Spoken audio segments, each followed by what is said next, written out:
এ ভাইয়া, মক্কার এই জমিনে এত মানুষ থাকতে কেউ আমার জামিনদার হয় নাই, তুমি আমার জামিনদার হয়েছো। ভাইয়া রে, আমি আসতে দেরি করছি, পথের মধ্যে ঘোড়ার একটা সমস্যা হয়েছিল, এই কারণে আসতে দেরি হয়েছে। ভাইয়া তাড়াতাড়ি করে আপনি নামেন। এইবার ওই পারস্যের যুবকটা ফাঁসির কাস্টে উঠছে। এইবার জল্লাদ যখন কালো কাপড়টা পরাইয়া দিয়া ফাঁসির দড়ি যখন গলার মধ্যে দিবে, এমন সময় ওই বৃদ্ধ মানুষের দুইটা যুবক সন্তান ডাক দেয়া বলে, আমিরুল মুমিনিন, ও খলিফাতুল মুসলিমিন, আমরা বুঝতে পারছি এই যুবকটা যেন তেন যুবক নয়, এই যুবকটা নিঃসন্দেহে আল্লাহওয়ালা যুবক। জোরে কোন সুবহানাল্লাহ। পারস্য দেশের একজন যুবক মক্কাতে আসছে। মক্কাতে এসে ক্লান্ত শরীর নিয়ে একটু বিশ্রাম করার জন্য একটা গাছের গোড়াতে বসছে। এই ঘোড়াটা বান্ধা রেখে গাছের গোড়াতে যেই মাত্র হেলান দিছে, আল্লাহ পাকের কুদরতি নিজাম আমার চোখের মধ্যে ঘুম আসছে। সুবহানাল্লাহ বলেন। প্রিয় ভাইরা বলেন তো দেখি, ঘুম কি কিনা পাওয়া যায়? হ্যাঁ, এই যা পাশে আমাদের তীরমোহানি হাট, বলেন তো 2-1 কেজি ঘুম কি বিক্রি হয়? এই গোয়ালি হাটে বিক্রি হয়। এশার নামাজ পড়েনি, কষা একটা টান দিয়া, সুখ টান দিয়া একবারে ঘরের টিনের উপরে ওই বিড়ির ধোঁয়া লাগায় দিয়া একটা ধ্রাস করে বিছনার মধ্যে পড়ে গেল। ফেরেশতা বলতেছে, আল্লাহ করবোটা কি? যা ঘুম দিয়া দে আমার বান্দার চোখের মধ্যে। কই আল্লাহ, গন্ধ তো যাওয়া যায় না। কই আরে যাও, ওটা আমার বান্দা, ঘুম থেকে উঠে ওযু করে নামাজ পড়লো, আর গুনাহ মাফ করে দেবো, যা। আল্লাহর বান্দা ভোরে উঠার নওগাঁ দৌড়, গোস্ত আটির মোড়ে দেখা, ভাইয়া খবর ফজরের নামাজ। কই হুজুর, ফজরের নামাজ তো একদিনও হয় না হুজুর। কে ভাই? কোথায় কাজ ধরা লাগে হুজুর, ফজরের নামাজ পড়ে গেলে কাজ হবে না তো। এ ভাইয়া, ফজরের নামাজ পড়লেন না, ঘুম থেকে আপনাকে জাগ্রত করে দিছে কিসের জন্যে? এই কাজ ধরার জন্যে। হ্যাঁ, নিঃশ্বাস নিচ্ছেন আর বের করতেছেন, নিঃশ্বাস নিচ্ছেন আর বের করতেছেন। আপনি খবর জানেন কত লিটার অক্সিজেন আপনি দিনে আর রাতে 24 ঘন্টায় আপনি এটা গ্রহণ করলেন, আবার নিলেন, আবার বের করলেন। প্রিয় ভাইরা, সায়েন্সের বিজ্ঞানীরা বলছে একটা মানুষ দিনে আর রাতে অক্সিজেন নাকের ডগা দিয়ে ঢুকায় আর বের করে, এর সংখ্যা হলো 16 লিটার। সুবহানাল্লাহ কবেন না? এই অক্সিজেন যদি খোলা ময়দানে, খোলা বাতাসে যদি ছেড়ে না দেয়া, আমাদের যেনারা দেশ পরিচালনা করতেছে তাদেরকে যদি দিত, ভাইরা আমি কোনো দলকে কটাক্ষ করতেছি না, আপনি এক হিসাব করে দেখেন, যারা ক্ষমতায় আছে তাদেরকে যদি অক্সিজেনের এই আপনার সিলিন্ডার ভর্তি করে যদি দিত, কথা বলেন এই বিএনপির লোকেরা কি পাইতো? হ্যাঁ, বিএনপির লোকক যদি দিয়া কত যে তোমরা যত ক্ষমতা পাওনি, এটাই কিছু কিনা বেচা করে তোমরা একটু চলো। এ ভাইরা, আওয়ামী লীগের লোক 1 ইঞ্চি 1 গ্রামও নিঃশ্বাস তাদেরকে দেওয়া হতো না। আল্লাহ জানে এরা বাটপার, এদের কাছে না দিয়া খোলা ময়দানে ছেড়ে দিছে। বান্দা যত লাগে, 16 লিটার কেন 32 লিটারও যদি তোমার প্রয়োজন হয়, নাও, বের করো। শুকরিয়া আদায় করবে কার? শুকরিয়া কার আদায় করবে? আল্লাহর বান্দা ঘুমে আছে। এই ঘোড়াটা এই গাছ থেকে কোনো সঙ্গত কারণে এই গাছ থেকে ছুটে একটা বাগানের মধ্যে ঢুকছে, নতুন বাগান। মক্কার একজন মুরব্বী মানুষ অনেক টাকা পয়সা খরচ করে আল্লাহর বান্দা খেজুরের গাছের চারা লাগাইছে। এই ঘোড়াটা যায়া খাওয়া তো যা খাইছে, পুরা বাগানের যত গাছ সব নষ্ট করে ফেলে দিছে। বুড়া বেটা বিকালবেলা আসছে দেখার জন্যে, এসে দেখেই তো মাথা গরম। কিরে, বুড়া বেটা করছে কি, এই ঘোড়াটার দিকে একটা পাথর ছুঁড়ে মারছে। পাথরটাই ঘোড়ার মাথার মধ্যে লাগে, জায়গাতেই ঘোড়া পুরা মরা শেষ। বুড়া চিন্তা করে, কে করলাম কি, আর হলো কি? এই যুবক আবার ঘুম থেকে উঠে রওনা দিবে, দেখে ঘোড়া নাই। কে ঘোড়া গেল কোথায়? এইবার এই যুবক আল্লাহর বান্দা, প্রিয় ভাইয়ার আমার, খুঁজতে খুঁজতে যা দেখে একজন মুরব্বী মানুষ, তিনি বসে আছেন আর ঘোড়াটা মরে পড়ে আছে। যুবক তখন বলতেছেন যে এই ঘোড়াটা মারল কে? বলে, বাবা আমি ইচ্ছাকৃতভাবে মারি নাই, আমি আস্তে করে একটা ঢিল দিছি, পাথর মারছি, এই পাথর মাথা বরাবর লাগা তোমার ঘোড়াটা মারা গেছে। যুবকটা রাগান্বিত হইয়া এই বুড়া বাবাজিকে একটা ধাক্কা দিছে। এই বুড়া বেটা আবার করছে কি, উল্টা একটা পাথরের উপরে পড়ে রক্তক্ষরণ হতে হতে বুড়া ওখানেই মরা শেষ। যুবক চিন্তা করে করলাম কি আর হলো কি, ঘোড়া এক জায়গায় পড়ে আছে, মুরব্বী আরেক জায়গায় মরে পড়ে আছে। যুবক এখন চিন্তা করতেছে যাব কোথায়, আমি কি এখান থেকে যাব নাকি থাকবো? যদি চলে যায় তাহলে তো আমাকে আর কেউ ধরতে পারতেছে না, কিন্তু ধরবেন একজন কে? এ ভাইরা ধরবেন কে? এই যুবক আল্লাহর বান্দা চিন্তা করতেছে এখন এখান থেকে চলে যাব নাকি এখানে আমি বসে থাকবো। আল্লাহর বান্দা চিন্তা করতে করতে সন্ধ্যা ঘনায় আসছে। এমন সময় ওই যে বৃদ্ধ মানুষটা মরে পড়ে আছে, তার দুইটা সন্তান, এই দুইটা সন্তান খুঁজতে খুঁজতে বাগানের মধ্যে এসে দেখে এক পাশে একটা ঘোড়া মরে পড়ে আছে, অপর পাশে তার বাপ জমিনের মধ্যে মরে পড়ে আছে। একজন যুবক দাঁড়ায় আছে, ডাক দিয়া বললেন ভাইয়া রে কি ঘটনা বুঝলাম না। যুবক ডাক দিয়া বলে ভাইয়া আল্লাহর বান্দারে, ওই আল্লাহর শপথ করে বলি আমি তোমার বাবাকে ইচ্ছাকৃতভাবে মারি নাই, আমার ঘোড়াকে তোমার আব্বা মারছে, তোমার আব্বাকে ছোট্ট করে আস্তে করে একটা ধাক্কা দিছি, তোমার আব্বা পাথরের মধ্যে পড়া মাথা ফাইটা আল্লাহর বান্দা রক্ত খনন হতে হতে মারা গেছে। এইবার যুবক চিন্তা করতেছে ভাইয়া এখানে কেউ ছিল না, কোনো সাক্ষী নাই। তখন বাবা হযরতে ওমরের শাসন আমল, হযরতে ওমর এমন একজন মানুষ কোরআন দিয়া বিচার করে যেখানে তরবারি সেইখানে অন্য সাধারণ কোনো বিচার চলে না। হযরতে ওমরের দরবারে নিয়ে গেছে। এ ভাইয়া হযরতে ওমর যুবককে ডাক দিয়া বলতেছে আল্লাহর বান্দারে বলো তো দেখি তুমি এই বৃদ্ধ লোকটাকে মারছো কিনা? যুবক ডাক দিয়া বলে হুজুর আমি ধাক্কা দিছি পইরা মরে গেছে।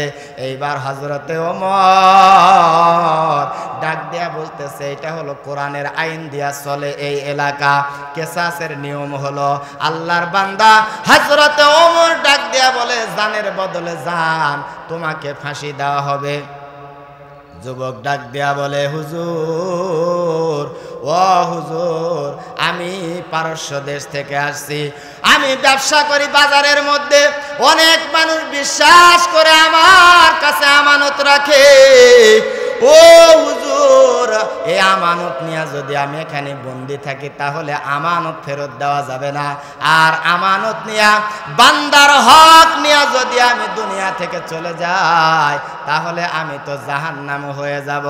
আল্লাহর বান্দা হুজুর হযরতে ওমরকে ডাক দিয়া বলতেছে আমাকে আপনি রুখসত দেন, আমি এখান থেকে যাব আবার ফিরে চলে আসব। হযরতে ওমর ডাক দিয়া বলল তোমাকে চিনি না, তুমি এই মক্কার যুবক না, তুমি হলো ফাঁসির আসামি, তোমাকে যদি ছেড়ে দেই তুমি আবার আসবা এর গ্যারান্টি কি? যুবক রে শোনো তোমাকে ছেড়ে দিতে পারি, এই মক্কাতে তোমার পরিবর্তে কোনো মানুষ যদি জামিনদার হয় তাহলে তোমাকে ছেড়ে দিব। এ ভাইয়া আল্লাহর বান্দা হাউমাউ করে কাঁদতেছে, ডাক দিয়া বলতেছে আমিরুল মুমিনিন এই মক্কার কোনো মানুষকে আমি চিনি না, কোনো মানুষকে আমি জানি না, আমাকেও কেউ চিনে না, কে হবে আমার জামিনদার? এ ভাইয়া হঠাৎ করে মজলিসের মধ্যে থেকে একজন সাহাবীর নাম হলো তার আবু যর গেফারি, আবু যর গেফারি ডাক দিয়া বললেন আমিরুল মুমিনিন একে চিনা লাগবে না, মুসলমানের ভাই, আমার ভাইয়ের জামিনদার আমি হয়ে গেলাম।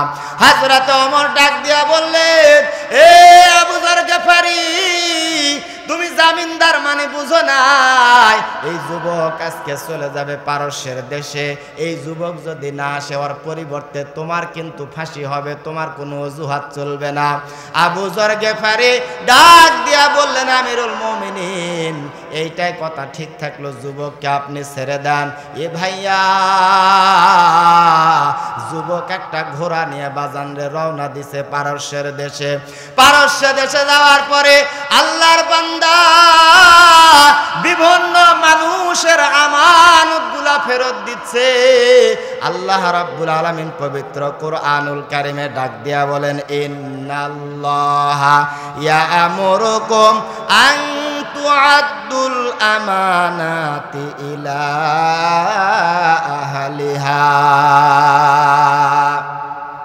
আল্লাহ পাক বলতেছে, এ আমার বান্দা, এ আমার বান্দি, তোমাদের কাছে যদি কারো আমানত থাকে, ওই আমানত যদি তোমরা ফেরত না দাও, তাহলে তোমরা কিন্তু গুনাহগার হয়ে যাবে, তোমরা কিন্তু ঈমান হারা হয়ে যাবে। আল্লাহর বান্দা, আল্লাহ ডাক দেয়া বলে, আমানতদার শোনো, হকদারের হক ফেরত দেওয়া আল্লাহ পাকের নির্দেশ তোমাদের উপরে দিচ্ছে। এ বাজার, এইবার ওই যুবকটা বিভিন্ন মানুষের আমানত ফিরে দিচ্ছে। বাড়ির মধ্যে আসছে, মা ডাক দেয়া বলে, বাবা ডাক দেয়া বলে, সন্তান রে কি হলো তোমার, তুমি এত তাড়াহুড়া করতেছো কেন? আল্লাহর বান্দা ডাক দেয়া বলে, মা আমি ফাঁসির আসামি, মক্কার একটা আদালতে আমি ফাঁসির আসামি হয়ে গেছে, আমার আর বেশিক্ষণ দেরি করা যাবে না। ও মা, একজন নবীর সাহাবী আমার জামিনদার হয়ে বসে আছে, আমি যদি না যাই, যাইতে যদি দেরি করে নবীর সাহাবীকে ফাঁসি দিয়া দিবে হযরতে ওমর। আল্লাহর বান্দা কাঁদতেছে। এমন সময় মা ডাক দেয়া বলে, বেটা রে আর দেরি করিস না, তাড়াতাড়ি করে মক্কার দিকে ছুটে যা। আমার আপনার বাপ মা হলে কি বলতো? কি বলতো? তোর যাওয়া লাগবে না, ওটি যা হয় হোক, কিয়ামত হয়ে যাক, তুই আর যাস না বাবা, তুই ফিরে আসছু, এটি বস থাক। খায়রুল কুরুনের যুগের মা বাবা বলতেছে, তাড়াতাড়ি করে চলে যাও, তোমার জন্য একজন নবীর সাহাবী জামিনদার হয়ে বসে আছে। সম্মানিত ভাইরা আমার, নবীর সাহাবী বসে আছে। জুমার নামাজের পর ফাঁসির রায় কার্যকর করা হবে। মক্কার সমস্ত মানুষেরা কান্দে, ওই যুবক তো আসলো না। আবু যর গেফারি একজন ভালো সাহাবী, সুন্দর সাহাবী। আবু যর গেফারি ফাঁসিতে ঝুলবে রে, আহারে কি কষ্ট, লোকজন কান্দে। হযরত ওমর ডাক দিয়ে বলে, জাল্লাদ তাড়াতাড়ি করে যাও, আবু যর গেফারিকে ধরে নিয়ে আসা, আবু যর গেফারির ফাঁসির রায় কার্যকর করা হবে। এ ভাইয়া, আবু যর গেফারিকে নিয়ে আসা হলো, ফাঁসির কাস্টে দাঁড়ায় দেওয়া হলো। আবু যর গেফারির মাথার মধ্যে কালো একটা কাপড় দিয়া বান্ধা। এ বাজার, ফাঁসির দড়িটা গলার মধ্যে নামায় দিছে। কিছুক্ষণ পরে আবু যর গেফারির ফাঁসি হবে। বাজান রে, আল্লাহর বান্দারা, মক্কার মানুষেরা হাউমাউ করে কান্দে। আবু যর গেফারি কোনো অপরাধ করলে না, কোনো দোষ করলে না, অপরিচিত একটা যুবকের জামিনদার হয়ে তুমি ফাঁসির মধ্যে ঝুলতেছ। এ ভাইয়া, রায়টা কার্যকর হবে হবে এমন সময় একজন লোক এসে ডাক দেয়া বলে, হুজুর আমি ময়দানের মধ্যে তাকায় দেখি একজন যুবক কোথা থেকে ঘোড়া জোরে জোরে দৌড়ায় আসতেছে। ওই যুবকটা বাজান হযরত ওমরের দরবারে চলে আসছে। ঘোড়া থেকে নামার পর ডাক দিয়া বলে, মক্কার মানুষেরা, আল্লাহর রাস্তে আমাকে ক্ষমা করে দিবেন। হযরত ওমরের কাছে মাপ চায়। আবু যর গেফারিকে ডাক দেয়া বলে, ভাইয়া তাড়াতাড়ি আপনি ওখান থেকে নামেন, আমি চলে আসছি। এ ভাইয়া, মক্কার এই জমিনে এত মানুষ থাকতে কেউ আমার জামিনদার হয় নাই, তুমি আমার জামিনদার হয়েছ। ভাইয়া রে, আমি আসতে দেরি করছি, পথের মধ্যে ঘোড়ার একটা সমস্যা হয়েছিল, এই কারণে আসতে দেরি হয়েছে। ভাইয়া তাড়াতাড়ি করে আপনি নামেন। এইবার ওই পারস্যের যুবকটা ফাঁসির কাস্টে উঠছে। এইবার জল্লাদ যখন কালো কাপড়টা পরায়া দিয়া ফাঁসির দড়ি যখন গলার মধ্যে দিবে, এমন সময় ওই বৃদ্ধ মানুষের দুইটা যুবক সন্তান ডাক দেয়া বলে, আমিরুল মুমিনিন, ও খলিফাতুল মুসলিমিন, আমরা বুঝতে পারছি এই যুবকটা যেন তেন যুবক নয়, এই যুবকটা নিঃসন্দেহে আল্লাহওয়ালা যুবক। জোরে কোন সুবহানাল্লাহ। দুইজন যুবক ডাক দেয়া বলে, আমিরুল মুমিনিন, তাড়াতাড়ি করে আমাদের ভাইকে নামায়া দেন, আমাদের তাদের অভিযোগ আমরা উঠে নিলাম। আমাদের মা বলেছে আজকের থেকে তোমরা ছিলে আমার 2টা সন্তান, আজকের থেকে এই যুবক দিয়া আমি মা মনে করতেছি আজকের থেকে আমার 3টা সন্তান।